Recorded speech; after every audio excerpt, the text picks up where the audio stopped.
El que tenim ara mateix a Plaça Major és un luxe que ens ve a Castelló de la mà de Fundació Caixa Castelló dins del seu cercle de xerrades col·loquis de Razones y Hombres. En esta ocasió visita Castelló Nazario Luque. A més, ve a presentar, a parlar d'unes memòries baix el títol La vida cotidiana d'un dibujante underground. Nazario, anem a preguntarle a ell, ¿tú te sientes identificado con esta definición de dibujante underground? ¿O cómo te defines? Bueno, el nombre lo puse yo. Entonces, la verdad que es un libro que se tenía que haber llamado Todas las memorias, un pacto con el placer. Lo que pasa es que como eran 1000 y pico de páginas, me obligaron a desglosarlo en varios, no fases, capítulos, sino varios volúmenes. ¿Sí? Y este volumen, pues decidimos llamarlo pues, La vida íntima del dibujante underground, porque es desde ocupa desde los 72, que yo me vine aquí a Barcelona, hasta los 90, que fue lo de las Olimpiadas, y es un poco pues, el comienzo de mi vida como dibujante de cómic y la vida de este movimiento de los 70, después de la muerte de Franco, la transición, y bueno, pues yo pienso que tuvo bastante importancia en Barcelona. En la vida personal de Nazario son puntos de inflexión y cambios de vida importantes, es decir, de dejar un vuelo entre Sevilla y Huelva en el 72 a trasladarse a Barcelona, hasta llegar a los 90, que es otro punto de inflexión donde nos aburguesamos todos más, o no sé cómo llamarlo, con esto de las Olimpiadas, etc. Pero claro, son años, aparte de en tu vida cambios importantes, históricamente para España, yo diría que es un momento muy especial. Final del franquismo, pero todo el periodo de la transición, y en Barcelona, una capital importante, que en Valencia también se vio de una manera muy intensa, ¿no? Pero son unos años muy especiales de libertad con mayúsculas, cuando llega. Yo no sé si decir con mayor libertad de la que gozamos ahora, mira que te digo, ¿no?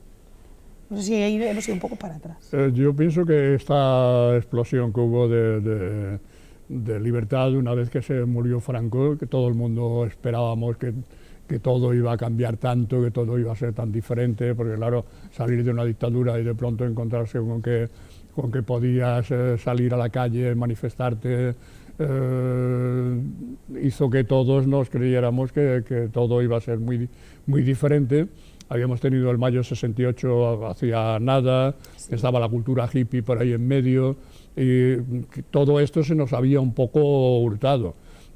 Cuando se muere Franco, algunos estábamos más o menos en el ajo de que pasaba por Europa. Cuando se muere Franco, de pronto pues se empiezan a crear los movimientos homosexuales de liberación, los movimientos feministas, los movimientos ecologistas. Todo esto se fue creando en todas las ciudades más grandes del mundo, y se fue creando aquí en Barcelona. Empezamos las primeras manifestaciones que hay en la Rambla. Fue como unos ensayos. Ya cuando empieza en los 80 la movida de Madrid, ya la movida de Madrid lo tiene ya todo resuelto, ya está todo hecho. La movida de Madrid es totalmente apolítica, es una movida que es una época en la que de lujo, de jaja y de grupos de música que actúan en unas discotecas determinadas, un poco más frivolidad. En cambio, la época esta de Barcelona fue mucho más intensa, mucho más seria.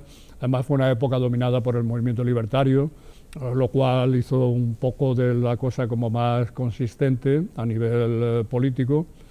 Y bueno, yo... ¿Por qué surge en ti no sé si es la necesidad, la curiosidad, las ganas de plasmar este periodo, de hacer estas memorias, de repasar esos momentos? Bueno, yo en principio he llevado un diario desde los 10 o 12 años. De cuando en cuando pues escribía lo que me apetecía, lo que recordaba, lo que me interesaba de lo que iba viviendo. ¡Pero qué perseverancia! Bueno, también hay gente que desde pequeño se hurga la nariz y no le veo ningún interés. Entonces yo me dediqué a escribir esto. Hubo épocas que pasaba, otras épocas que me interesaba más.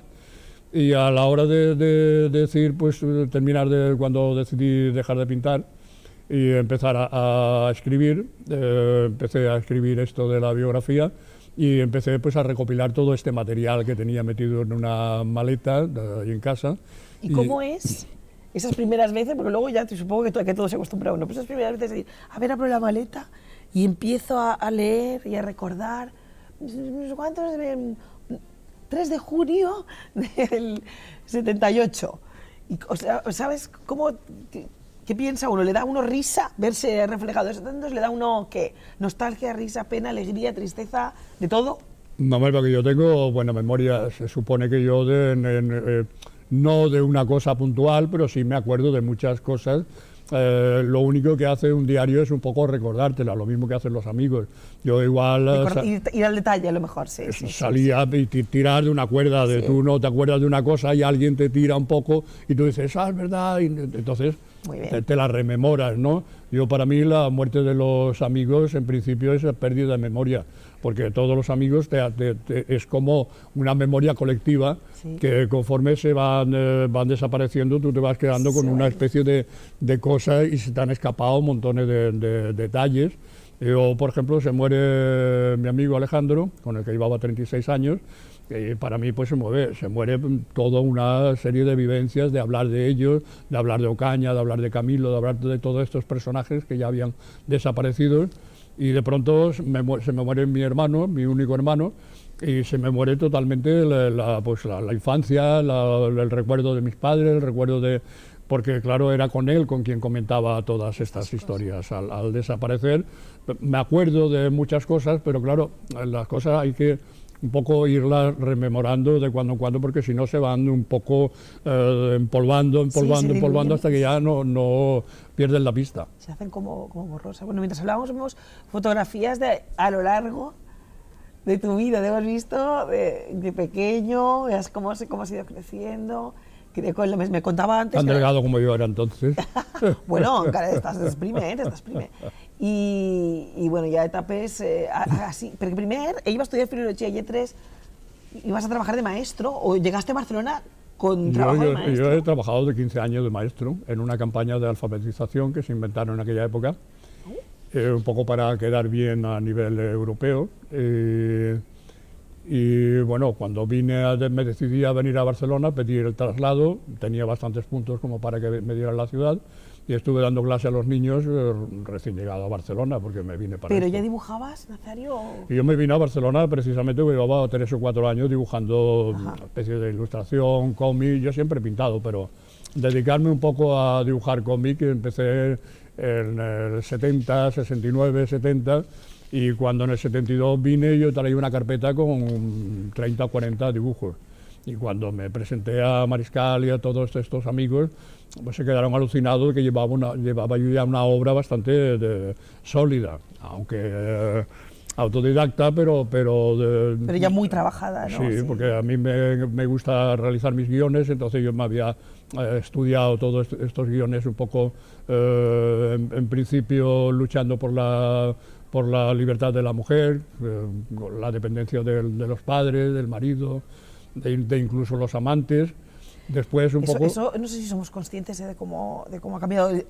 Queda mucho camino por recorrer, ¿no? Es evidente. Pero yo, de la generación de mi madre, de mi abuela a la mía, no tiene nada que ver. Claro. Que ellas tuvieran que pedir permiso para todo, para subirse a un tren, y para poder estudiar y para poder tal. Sí, yo, por ejemplo, yo cuando oí hablan de las musulmanas, pues yo me veo a mi madre y a mis primas allí en el pueblo, que nosotros, por ejemplo, los primos teníamos derecho a estudiar, y las primas, como eran mujeres, pues no tenían derecho a estudiar porque eran mujeres. Así ni se planteaba, ¿verdad? Sí, no es que fueran más inteligentes, eso ni se planteaba siquiera. Desde la mujer tenía que aprender todas las cosas de la casa con la finalidad de encontrar un novio y casarse, y ya está. Y la que no se casaba, pues se jodía allí en la casa limpiándole el culo a los sobrinos. A cuidar a su abuelo. Bueno, decimos que empieza este recorrido más o menos en los años 70, con la llegada a Barcelona. Cuando se funda el grupo El Rollo, quiero que me hables un poco de esto, que recuerdas de cómo nace esto. Bueno, yo cuando dejo magisterio ya había conocido a estos amigos. Un grupo de dibujantes y de fotógrafos, diseñadores, algunos la mayoría de Valencia, otros de Barcelona. y decidimos montar una especie de comuna, alquilamos un piso y vivimos en este piso y hicimos el rollo Mascarao, de La Piraña Divina, todos estos cómics míticos de aquella época, un poco soslayando la censura o incluso siendo víctima de la censura porque nos secuestraron varios cómics. En La Piraña Divina había controversia, ¿no? La Piraña Divina yo lo hice clandestinamente porque no, era imposible, yo lo había publicado en París, en Francia, en francés, y aquí no lo había publicado y un día pues decidí, un amigo que trabajaba en ingenieros, me dijo la posibilidad de pasarla en una vietnamita, de editarla. Editamos como unos 300 o 400 ejemplares nada más, lo grapamos, le puse un nombre con una plantilla y lo intentamos vender en el Festival de Canet Rock, el 76 me parece. Y bueno, parece que es el ejemplar más propio del underground español, porque allí estaba todo lo que yo me había sacado de las tripas para denunciar pues el machismo, la represión de la mujer, la represión del homosexual, como la represión sexual en general, en general, y del cuerpo humano, el rechazo a sí, ¿no? Con todas las creencias, toda la religión por medio que te había hecho tanto daño. Y a la vez también un poco yo pienso que en algo favoreció el que saliera de mí esta especie de ajustar cuentas. De rebelde. Per exemple, Eliseo Tren diu: los dos valores morales fundamentales instituidos en la sociedad española tradicional de aquel momento, la virginidad femenina y la abstinencia sexual, serán sistemáticamente puestas en ridículo por Nazario en sus primeras obras. ¿Esto es de valientes, de transgresores, es de...? ¿Te apetecía, te daba miedo? Esto son palabras de un profesor francés en la Universidad de Rennes, de París, y para mí es el que ha ahondado más en mi obra, no de aquello que es mejor, más bonita, más interesante y estos personajes, sino que más de verdad. Ha estudiado bien a fondo todos los personajes, por qué usaba esta especie de parodia, por qué usaba esta especie de rollo religioso, un poco burlándome, pero apoyándome en él. Y bueno, es interesante porque nadie más que yo sepa ha hecho unos estudios tan rigurosos sobre mi obra. Bueno, pues els anys 70 és la conquista de la llibertat, és dir, no hem de tindre por a. I en això Nazario va ser un mestre, un lluitador ell i el seu grup del rotllo entre altres coses. Però després, a partir dels anys 80, neix la revista del còmic El Víbora. Comença en les històries de Anargoma por ahí, ¿no? En los 80. ¿Cómo nace Anargoma? Nace un poco antes. Nace un poco antes, lo que pasa es que no encontraba ningún medio para publicarla. Hay una revista de Destape que quiere publicarla, pero de 2 en 2 páginas cada mes. Esto era fatal. Entonces nace el Víbora y la Anargoma se convierte en la especie de figura emblemática de la revista. Es un travesti. Es un detective. Es travesti. Es un detective travesti que se dedica pues, a una serie de investigaciones que son como excusa para retratar todo un ambiente en la sociedad esta de Barcelona de los 80, los bares míticos, bares transformistas, bares de homosexuales y ella al ser travesti pues tiene acceso a esa amiga de transformistas, de homosexuales, en fin, me ayuda para retratar todo esta Barcelona canalla que llaman. Y aquí encima de la mesa tenemos nuevas aventuras. Sí, yo hice la Anargoma 1, me la editaron por todo el mundo, en Alemania, en Francia, hasta en Suecia. Tuvo problemas en Estados Unidos, que la obligaron a venderla en plástico, plastificada, y solamente en los sex shops, con lo cual es una forma de censura. En Alemania también tuvo problemas con censura, en Italia, en Francia no. Entonces, esto, en la segunda parte, la segunda entrega de Anargoma, hice otro álbum, ahora ¿sí? me están preparando los 2 álbumes juntos para editarlos. Sí. Y yo cuando terminé, seguí dibujando cómic y hice el guión de la tercera parte de Anargoma, del volumen 3, Pues claro, hay muchas aventuras en el volumen 2 que no tienen, que tienen un continuará y no sabe nadie qué es lo que pasa. ¿Y dónde está ese continuará? Entonces Claro. hice el guión en aquella época, entonces me dediqué a trabajar Turandot, a trabajar Alibaba en los 40 maricones, entonces todo esto hizo que me fuera apartando del cómic. Dejaste un poco apartado. Y me dediqué a la pintura. Entonces, de cuando he empezado a escribir, que estaba escribiendo lo de las memorias, pensé, digo, joder, ya estoy harto de tanto hablar de mí.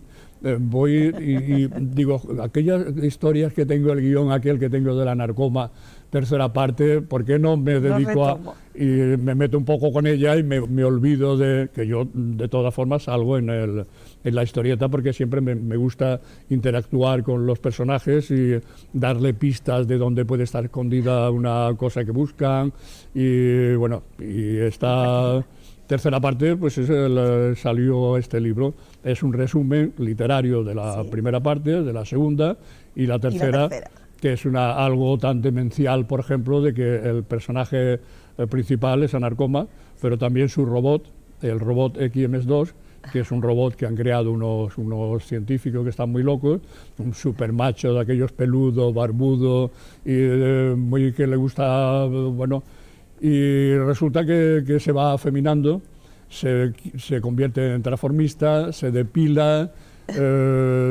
hace actuaciones en los bares de travesti, hace la carrera porque quiere operarse y convertirse en una mujer auténtica, y al final de la obra se va a operar, se convierte en una mujer auténtica, conoce a otro que se ha operado y se convierte en mujer auténtica, y las dos se enamoran y se meten a hermanas religiosas de los carmelitas de la Santa Faz, esta congregación religiosa de Clemente del Palmar. Y bueno, es un poco, es una evolución que ya un poco es Anarcoma, y es el robot este, y toda la evolución que ocurre a lo largo de todas sus vidas. Ay, no sé si te diviertes haciéndolo, pero claro, desde luego de la sensación que... Bueno, quería preguntarte, antes de que se me olvide, porque has dicho, durante un tiempo la pintura, y además hay mucho de autorretrato también, ¿no?, en tu trabajo. Claro, te estoy diciendo ¿Qué buscabas ahí? ¿O por qué? Autorretratarme. Si quieres contestar. A todos los artistas nos encanta autorretratarnos. De salir en la película, pues, desde las Frejicos siempre sale vestido algún momento o Almodóvar, su hermano, los pintores, todos, desde Durero hasta Velázquez, hasta todo el mundo se autorretrata. Yo me autorretrato, pero lo que me gusta, el otro día me lo preguntaba un entrevistador alemán, que por qué me metía con la historia. Una cosa que te autorretrate, y otra cosa es que te inmiscuyas por ahí en medio por ejemplo, pues Alejandro, mi marido, de pronto intenta ligar con un tío que es un personaje amigo de Anarcoma, y yo estoy con Ocaña, que va de vidente, y le pregunto, nena, ¿y follarán? Y dice Ocaña, uy, claro, ni lo dudes. Y en la otra viñeta está Alejandro con el tío que se lo ha ligado y se van a la cama. Entonces, esto me gusta, de esa mezcla de la vida privada con la vida... Con la vida de los personajes. Y la guión. Bueno, al fin y al cabo nosotros también somos un poco fantasía. Pues es verdad que también somos... Bueno, ella feta de mes cartells, discos, llibres, hem parlat així també d'òperes, obres de teatre, fotografía. ¿Cuándo te pica el gusanillo de la fotografía? Cuando tengo una cámara. Porque esto también ha cambiado mucho la manera de hacerlas, me refiero. No, hombre, yo de pronto tengo una ventana yo hago fotografía también de pequeño, siempre conseguí alquilaba fotos, es el que se alquilaban máquinas de fotos en unos laboratorios, y hacía las fotos, las revelaba al tío, le daba el deal, se la devolvía. Tú te fijas en aquella época. Entonces después llega un momento en que me compro mis máquinas, hago un viaje a Pakistán, tengo muchos amigos pakistaníes. Uno de ellos me invita a su casa, estoy en Pakistán como un mes, y hago todo un reportaje de su pueblo, de Lahore, y cuando vuelvo hago una exposición en la Casa Asia, que está bastante bien, hago muchas fotos de la Plaza Real, hago todo un seguimiento de la plaza, tanto con vídeos como... Yo al lado de mi ventana tengo Porque una la Plaza ventana. Real es donde tú vives. ¿Eh? Entonces, la Plaza Real es donde vives, ¿no? Yo vivo en la Plaza Sí, Real de claro, Barcelona. donde observas el mundo. Yo tengo las máquinas, 2 máquinas, y la pequeña y la del vídeo la tengo aquí en un puff ahí al lado de la ventana. En cuanto veo algo que me interesa, pero me puede interesar pues que están quitando el alumbrado de la Navidad, o que mi amigo alcohólico de pronto va con el carrito y quiere coger una moneda del suelo, se cae, viene la Guardia Urbana para ayudarle a levantarse, y todo eso, pues hago una serie de películas y un fotomontaje con música de todo ello. O el pajarito a mí me tiene totalmente loco, un mosquitero que viene todas las mañanas por el balcón. Tengo mucha... mi Alejandro era jardinero, tenía cantidad, toda la terraza llena de plantas, flores y esto, y los balcones igual. Y este mosquitero, pues estoy todo el tiempo con la máquina aquí al lado, y cuando parece que están todo el tiempo removiéndose, le hago fotos y, bueno, me gusta hacer fotos. Has hablado de tu amigo alcohólico actual, porque a lo mejor puedes captar en la máquina fotográfica, pero fíjate que una de las consecuencias también de esos años de libertad absoluta de 70 y 80 fueron también los enganches a según qué sustancias, las enfermedades, el SIDA, dejar amigos en el camino por a consecuencia de estas...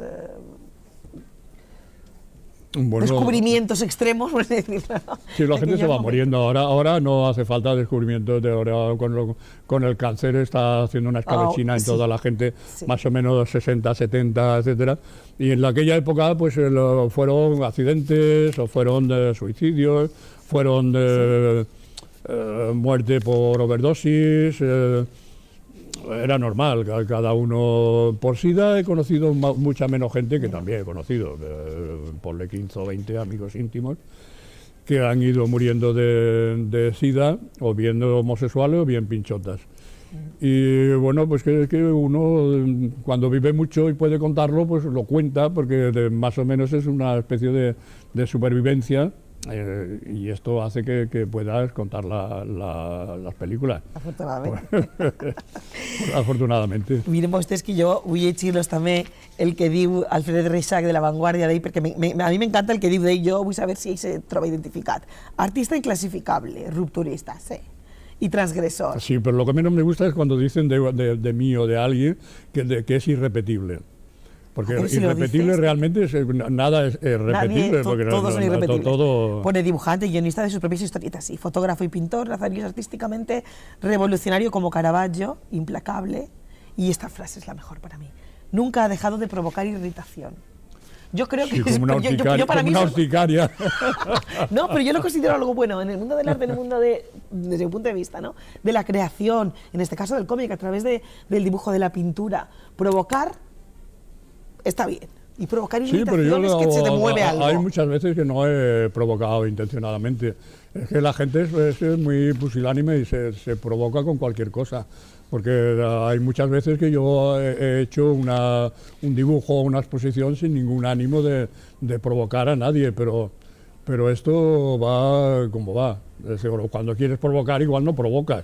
Porque otras veces has querido provocar para llamar la atención, y la gente ha pasado por delante y ni te ha mirado, ¿no? Entonces sale como sale. Hubo una época que sí, que me interesaba de provocar, porque trataba temas que yo sabía que eran muy fácil provocar. Pues todo esto que te digo se mete con la religión un poco, la religión desde mi punto de vista. Yo no me considero totalmente ni ateo, ni agnóstico, ni nada. Simplemente es una cosa que la padecí y ha dejado de interesarme. Lo mismo que si tuve el sarampión y no es que no me preocupé, no me preocupa hoy el sarampión para nada. Pues igual esto de la religión Yo fui víctima de la religión durante muchos años. Para mi homosexualidad fue fatal porque yo tenía un complejo de culpa que no tenía por qué haberlo tenido. El sentimiento de culpa. Y sin embargo, pues lo tuve por culpa de la religión, así que fue una putada de que hicieran los curas y mi madre con sus sentimientos religiosos de mí lo que llegaron a hacer, hasta que por fin me pude liberar de ellos y mi madre no se murió, seguía intentando de llevarme por el buen camino, pero para entonces yo ya estaba por el fatal camino. Me encanta. I una altra de les frases que diuen d'elles de veres, ja ho han vist, a banda de que és tota una institució del còmic espanyol, és que con Nazario la fiesta està sempre assegurada, i esta xerrada de uns 25 minuts pues se quede curtísima, ¿no? Yo ahora empezaría. Yo podía seguir charlando, da igual. Empezaría de nuevo a charlar contigo. Muchísimas gracias por haber venido. Me encanta que estigues a Castelló. Por invitarme. Gràcies a la Fundació Caixa Castelló per dur-lo, per l'expectació que sé que en Arts i Oficis estan, me contava Alfredo, en Arts i Oficis estan com a bojos perquè van a poder parlar amb ell i simplement és un honor tindre't així i conèixer-te. Muchas gracias, personalment. para mí también. Vostè no se'n vagin molt lluny, que seguim a Plaça Major.